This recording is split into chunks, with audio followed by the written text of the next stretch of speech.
¿Han notado que algunos investigadores elaboran una metáfora para explicar un fenómeno determinado y después terminan haciendo investigaciones sobre la metáfora misma en lugar de sobre su objeto principal de investigación? Bueno, hoy vamos a hablar sobre eso, con este exquisito libro de Turbain. Bienvenidos a De Anima. Con el objetivo de ejemplificar los hechos y controlarlos más eficazmente, provocar actitudes o inculcar formas de conducta, los artistas, filósofos, teólogos y los científicos han utilizado diversos recursos. El modelo o metáfora es extraordinariamente apto cuando se lo usa, como sucede frecuentemente, para establecer áreas que de otro modo podrían permanecer oscuras. Su empleo supone la pretensión de que algo es lo que en realidad no es. Hobbes pretendía que el Estado era un monstruo o un leviatán de muchos miembros. Shakespeare, que era una colmena de abejas, criaturas que por una ley de la naturaleza enseñan el orden a un reino de los humanos. Platón, por el contrario, presentaba los oscuros hechos de la naturaleza humana como si fueran hechos luminosos acerca del Estado. Descartes pretendía que la mente en su correspondiente cuerpo era el piloto de un barco. Luke, que era una habitación vacía en el nacimiento pero llena de muebles más tarde. Y Hume, que era un teatro. Los teólogos han pretendido que la relación entre Dios y el hombre es la del Padre con el Hijo. Los teóricos en la óptica han sostenido que nuestra visión es geométrica. Los expertos en metales, cuando estos se rompen después de un persistente uso, hablan como si los mismos sufrieran de una fatiga. Mientras que los físicos sostienen a veces que la luz se mueve por ondas, otras veces que está constituida por corpúsculos cuando se trata de dar razón de diferentes hechos observables en el movimiento de la luz. Sin embargo, con mayor frecuencia, los creadores de la máscara o sus seguidores la dejan caer.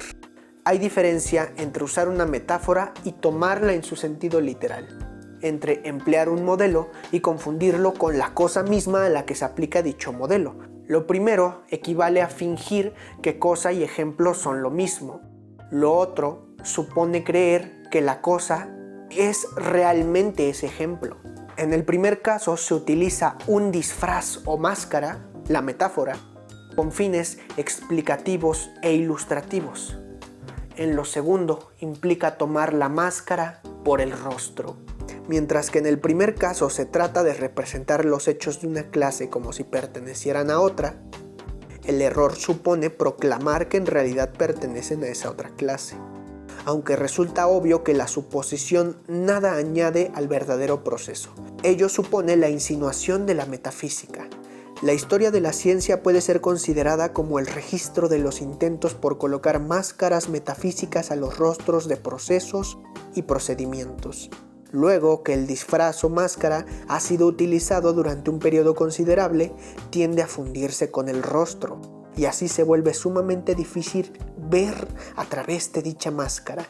Todavía podemos penetrar las máscaras obvias, tales como el piloto, el teatro, la onda y el corpúsculo, pero en otros casos el disfraz queda oculto.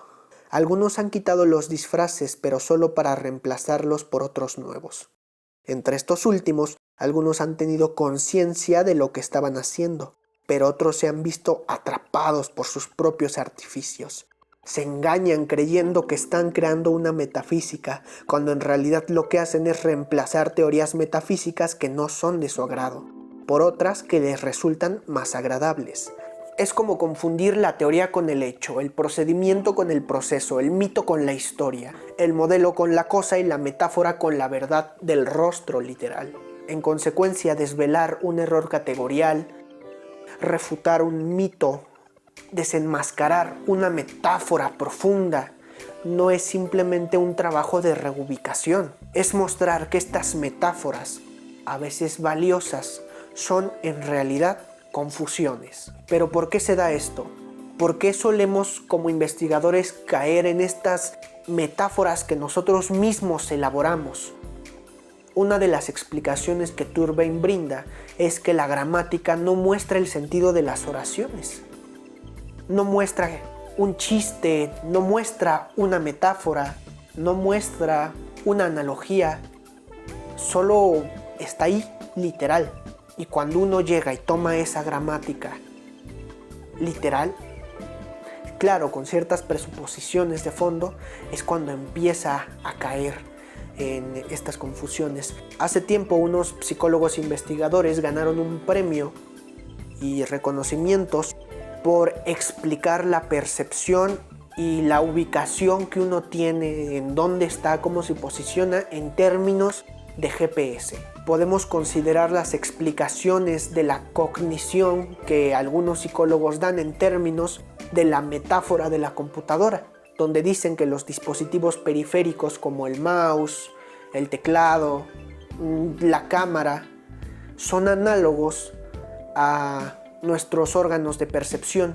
La cámara a los ojos, las bocinas a la boca, etcétera, etcétera. Y que la información que llega a nosotros procesada se da en términos de bits en un lado. Postulan una memoria de trabajo, una memoria a corto plazo, una memoria a largo plazo, y todo lo equiparan con lo que tiene una computadora. Y de hecho es común brindar explicaciones por medio de analogías sobre la base de factores culturales.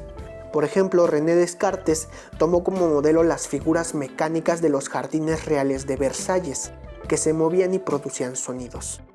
Descartes sugirió que el movimiento corporal era el resultado de similares causas mecánicas. Ciertos principios hidráulicos hacían trabajar a las máquinas de los jardines reales. Se bombeaba agua a través de tubos ocultos que inflaban las extremidades de las figuras, produciendo movimientos. O se conducía a través de ciertos dispositivos que emitían palabras o música al pasar el agua por ellos. Descartes imaginaba que los animales y el hombre eran, efectivamente, una forma de máquina compleja, construida de manera análoga. Lo que él hizo fue sustituir el agua de las figuras reales por espíritus animales, un tipo de sustancia intangible, invisible y elástica, diciendo que los espíritus fluían por los nervios de tal modo que penetraban en los músculos, haciéndolos expandirse y contraerse y, a su vez, forzándolos a mover las extremidades. Algunas figuras reales estaban preparadas de tal modo que al pisar un visitante losas ocultas, los mecanismos hidráulicos hacían que las figuras se acercaran o se retiraran. Descartes tomó como modelo esta respuesta mecánica para explicar cómo un estímulo ambiental externo puede causar el movimiento corporal. La ilustración que presento a continuación de uno de sus libros muestra cómo se aparta del fuego una extremidad humana. Según Descartes, la máquina de nuestro cuerpo está formada de tal modo que el calor de la flama excita un nervio, el cual conduce a la excitación hasta el cerebro. Desde el cerebro pasan o se reflejan los espíritus animales por medio del nervio de la extremidad, que expande el músculo y causa una contracción y un apartamiento. El deseo de Descartes de considerar a la conducta humana como determinada por fuerzas naturales solo fue parcial. Confinó sus hipótesis mecánicas a ciertas conductas involuntarias y supuso que el resto estaba gobernado por el alma, situada en el cerebro. El alma guía incluso los mecanismos de las conductas involuntarias, similarmente a como un ingeniero podría dirigir el mecanismo de las figuras reales. A pesar de este dualismo y no obstante haber elegido un principio hidráulico, la fórmula de Descartes representa un avance respecto al pasado en cuanto a la conducta se refiere. La teoría del cuerpo como un tipo específico de máquina viene a cuento cuando hablamos de ser víctimas de una metáfora. Pero bueno, para hacer este video corto, vamos al punto. ¿Cuál es la importancia de darle una ojeada al texto El mito de la metáfora de Turkheim? Pues en psicología muchas veces se dan explicaciones en términos de metáforas. Ya hablamos de algunas.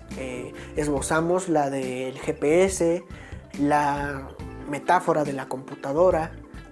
Y si buscamos seguro podemos encontrar muchas más. Entonces, más allá de presentar la terminología de Turkheim y profundizar en esto, porque después nos ponemos muy técnicos, es hacerles una invitación a darle una ojeada a ese libro y a tener cuidado los que son investigadores o los que son técnicos y están en el fondo de una disciplina, que tengan cuidado a no tomar por rostro una máscara.